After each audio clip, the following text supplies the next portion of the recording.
know there are many ways to prove theorems. And a really interesting and important way is what's called an indirect proof. This is where we want to prove something is true, and we don't exactly have enough maybe to get us going. So what we do is we try to get a contradiction. We assume that what we're trying to prove is false, and then work toward getting a statement that we know is a contradiction, that in fact can't happen. Once we have that impossibility, we know that our original assumption that the conclusion was false must be wrong, which therefore implies that the conclusion that we were trying to seek must in fact be true. So we prove the result in an indirect way, and that's why it's called indirect proof. Let's take a look at an example where we'll use an indirect proof to prove a neat result. So here's the result I want us to prove. You can think of this as a theorem if you want to. So given triangle ABC is obtuse, the triangle ABC is obtuse, we want to prove the triangle ABC is not a right triangle. So if the triangle is obtuse, it can't be a right triangle. First of all, the first thing I would do is just think through this. Let's not worry about the details of writing all the stuff down. We need the ideas first. Remember, if you want to prove theorems, you've got to first have the ideas for the proof and then articulate those ideas really carefully. Now, we want to do this in an indirect manner. So what we want to do is we want to actually make the assumption that the triangle is a right triangle. Okay, well, if the triangle is a right triangle, then one of the angles must be exactly 90 degrees. Let's call it A. Now you look at that and go, well, A doesn't look like 90 degrees, that's wrong. But remember, this is just an artist's rendition. This is not necessarily drawn to accurate scale. So let's just pretend that's 90 degrees. What do we know? We know that triangle ABC is obtuse. That means that one of the angles has to be greater than 90 degrees. It can't be this one because that's exactly equal to 90 degrees. That's our assumption. So maybe it's, say, B. So let's suppose that B is the angle, which we know exists, that is greater than 90 degrees. Well, if this is greater than 90 degrees, this is equal to 90 degrees, the sum of these two angles is going to exceed 180 degrees. Uh-oh, that's not good. Because we know that the sum of all the angles of a triangle actually have to equal 180 degrees. That would force the angle of C to somehow be negative, which makes no sense. That would be impossible, and that impossibility shows that our assumption was false, and therefore this triangle is not a right triangle. So this tells me how to sort of shoot toward my argument. Namely, I'm going to use an indirect proof, assume that one of the angles is 90 degrees. We know one of the other angles is greater than 90 degrees. The sum of those angles is going to exceed 180, and we're done. You see how I first sort of put the ideas together, and now I'm going to try to actually refine it. So let's take a look at this together. So what we're going to do here is we're going to assume that triangle ABC is a right triangle. And let's let B be the obtuse angle, which we know exists from our given. And angle A, we will assume, is the angle known to be right, since we're assuming that, in fact, the triangle is a right triangle. Okay. So now let's take a look at some reasonings here. We can take a look at it. So the measure of angle B is greater than 90 degrees, and the measure of angle A is equal to 90 degrees, and this is just the definition of what it means to be an obtuse angle and what it means to be a right angle. So that's straightforward. If we take the measure of angle A and add to the measure of angle B, we see we're going to get a measure that's greater than 180, because this is greater than 90 and this equals 90, so the sum has to be greater than 180 by the addition property of inequalities.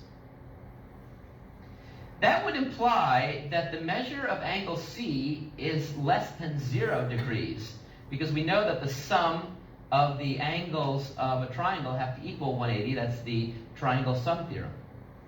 So what does that tell us? Well, of course, that just is impossible. So what that means is a triangle cannot have, well, we know a triangle cannot have a measure, an angle measure less than 0 degrees, and that's just the old protractor postulate that you might remember from early. And so therefore, triangle ABC is not a right triangle. The assumption that a triangle ABC is a right triangle is false. And therefore, we actually show the triangle ABC is not a right triangle. And we did that using an indirect proof. We assumed the opposite, and we produced a contradiction. Tricky proof technique, but important.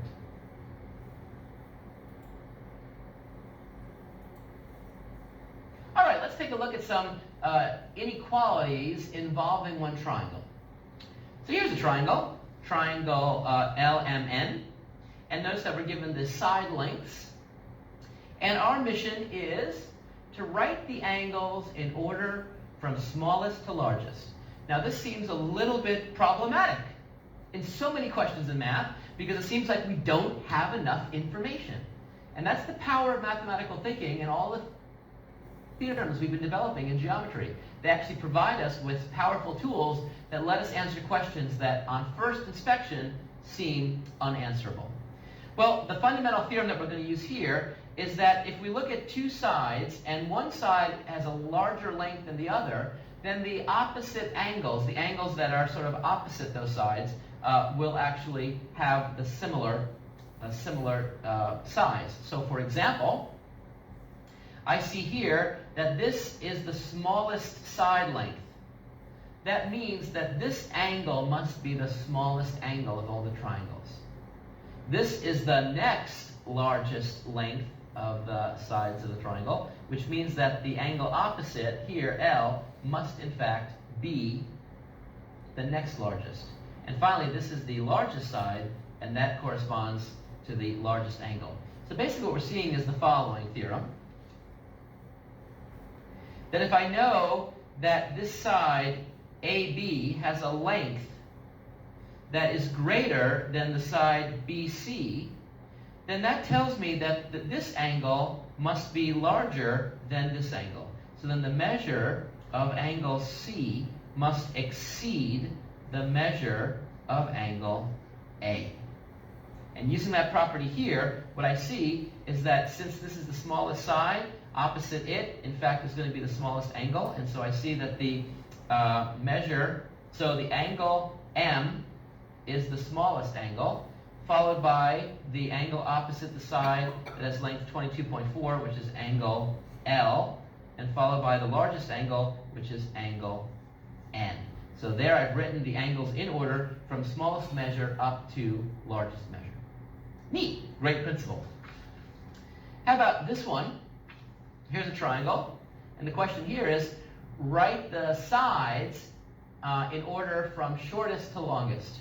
Well, again, we're having a similar issue here in that all we know are actually two of the angles. Wait a minute, we don't even have a third angle? Well, if you know two angles of a triangle, you always know the third, because remember the sum of the angles of the measures of the angles of a triangle equal 180 degrees. If we take 68 and add it to 46, we get 114 degrees. We know the whole thing is 180, so I take 180 degrees and subtract 114. I see 56 degrees, which is this angle measure, and so automatically I get that for free. That was pretty easy. But what about the sides? Well, a similar result holds. Larger angles are opposite larger sides of a triangle. So if you take a look at this, if we know the measure of angle Z is greater than the measure of angle Y, that means that the length of the side opposite here, XY, must actually be greater than the length of the side opposite Y, which is XZ. And let's see if everyone is happy with that. If everybody is happy with that, 5, 6, 7. Actually, let's see. Do you notice something interesting here? This really, if you take the sum of these two angles, we get 114. If we take 180 and subtract 114, we get what? We get 66 degrees. Did you see that? If you saw that, good for you. Good for you. Good for you. Excellent. Is everyone happy now? I guess so. All right. So yeah, so making a subtraction mistake is not good, but you can see how you can check your answer by adding these three angles up and making sure they're 180. All right, so now, the point here is that if the measure of angle Z is greater than the measure of angle Y, then the corresponding sides that are opposite these angles will be correspondingly large. So the side opposite Z will have a larger length than this side here. In particular, what I see is that XY, that length, is going to be greater than XZ, just as with the angle measures. And so here, since we know all the angle measures, I can tell you which sides, I can write the sides from shortest to longest. I look for the tiniest angle, 46, that's the shortest side, opposite. So DE. That side is going to be the shortest, followed by EF, because that is opposite the next largest angle. And then the last side, which is DF, is the largest because it's opposite the largest angle. So there you have it. We can actually figure out inequalities involving the angles or involving the side lengths just by knowing one. It'll give me the other.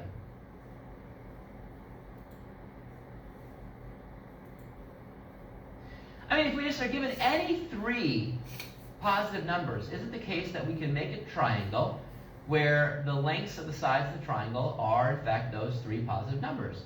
We know the answer is no by the triangle inequality. We know that a particular inequality has to hold. So let's tell whether a triangle can have the sides with the given lengths. So here we go. 6, 10, 14. Well, the way to check this is to look at all the possible sums of 2 and make sure they exceed the third. 6 plus 10 equals 16, and that exceeds the third. 6 plus 14 equals 20, and that exceeds the third, which is 10. And finally, 10 plus 14 is 24, and that exceeds the third, 6. And so the triangle inequality holds, which means we can actually produce a triangle, one side of length 6, one side of length 10, and one side of length 14. Neat. So the triangle inequality is sort of a handy little tool to have around, and in fact it's used all the time in advanced math. When I do my own mathematics, where I'm discovering new math, I'm using the triangle inequality all the time. Isn't this cool? We're sort of sharing a triangle inequality together. I like it. I like it. All right, let's try this one. Can we have a triangle, side lengths 5, 9, 14? Well, let's see, the triangle inequality holds for all possible sums of 2. So 5 plus 9 equals 14. Is that greater than the third side, 14? Well, the answer is no. It actually equals 14. So this is not a triangle. If you try to make it a triangle, here's what would happen. I'll try to draw it for you right now live. What you've got here is you've got a side of length 14, and then you've got a side of length 5 and a side of length 9. So if I put the 5 side here and the 9 side here, to get them to touch, they'd have to sort of collapse right onto this line. You see, here's the 5, and here's the 9. You see how they all have to line up perfectly? Because there's no room to have them bow out to make the triangle tip-top, rooftop thing. And that's not a triangle, that's a line segment. So in fact, the answer is no. We can't make a triangle out of this because the triangle inequality is not satisfied. I'm sorry. If you like those three numbers, we can use it for other things, but not for the length of the triangle. How about this? A minus 1, a squared minus 2, and 3a, where a is the number 4. That's a cryptic way of saying three numbers. Let's see if we can figure them out. If a is 4, a minus 1 is 3. If a is 4, a squared is 16, minus 2 is 14.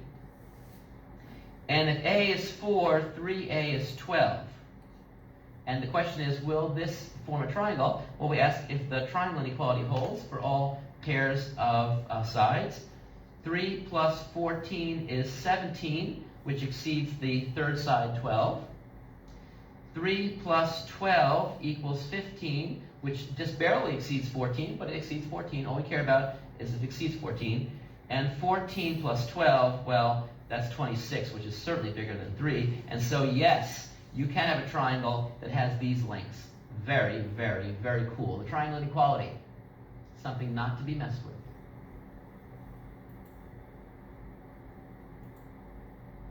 Let's see the triangle inequality in action and see that, in fact, that will actually give us potential upper and lower quantities for lengths of sides, so upper and lower bounds. Here is a triangle.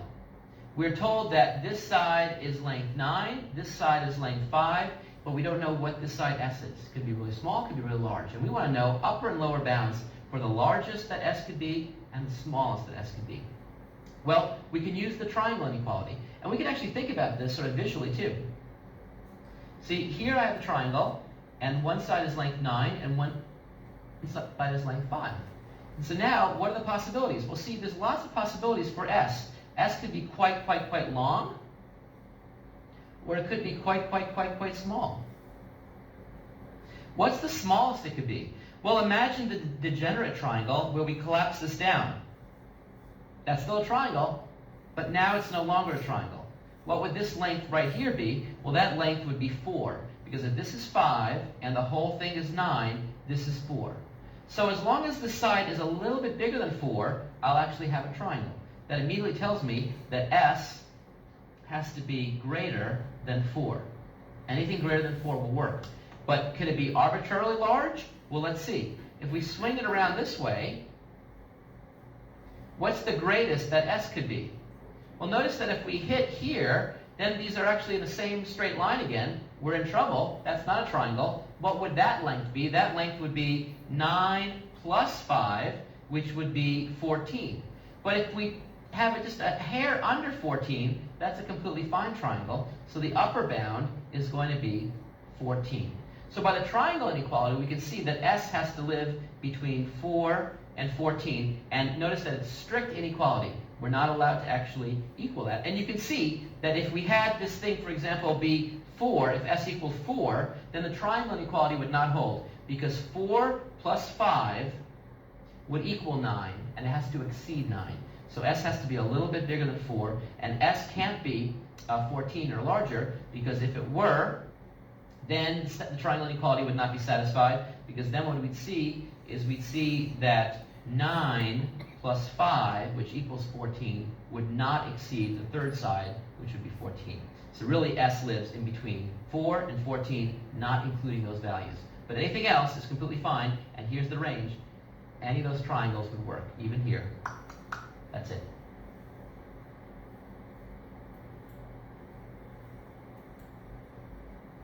Let's take a look at another triangle inequality question together. The distance from Austin to Mason is 108 miles, and the distance from Mason to San Antonio is 111 miles. What is the range of distances from Austin to San Antonio? I want a sort of an upper limit and a lower limit, and we can use the triangle inequality yet again, because we know that the sum of the lengths of any two sides has to exceed the third side. So let's check this out. Here's a triangle. We know this is 111 miles. We know this is 108 miles, but we just don't know sort of how this fits in.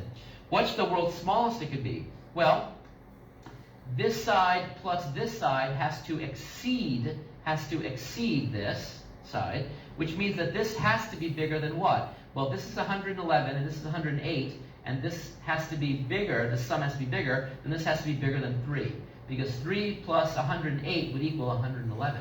So I see that this distance D has to be greater than 3 miles. And what's the greatest it could be? Well, I know that this distance has to be shorter than the sum of these two distances. Triangle inequality says this length plus this length has to exceed that length. Well, what's 111 plus 108? That's going to be 219. So this distance can't actually exceed 219. And so we can see automatically that we have a range of, from Austin to San Antonio, from 3 miles, from over 3 miles to under 219 miles. Somewhere in there has to be the exact answer. It's kind of a big range, but when you consider that anything was possible before, knowing this bit of information allows us to whittle that down to a much tighter region of possibilities. That's the power of the triangle inequality, and we'll see it every time we see a triangle.